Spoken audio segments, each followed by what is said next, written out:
आलमी इदारा सेहत ने खदशा जाहिर किया है कि कोरोना कभी खत्म नहीं होगा। हो सकता है ये हमेशा इंसानी माशरे में मौजूद रहे।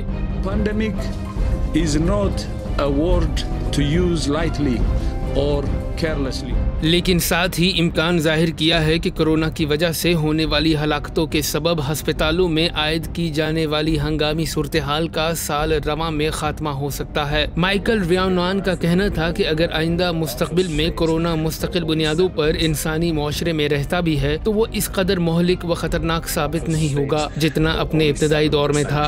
So the reality is that the world is moving towards a 70% goal. The problem is we are leaving huge swathes of the world behind. वाज़ेह है कि कोरोना वायरस की अब तक 5 लहरें दुनिया में खौफ व हिरास फैला चुकी हैं और मौजूदा लहर ओमिक्रॉन के फैलाव की शरह एक नए बहरान से दूचार कर रही है। ओमिक्रॉन को अगरचे कम मोहलिक वायरस करार दिया गया है लेकिन इसके फैलाव की शरह बाकी इक़साम से ज़्यादा है। कोरोना वायरस से बचाव का मौसर तरीका एहतियाती तदाबीर इख्तियार करना है और यही तक़वा इलाही का तकाज़ा है।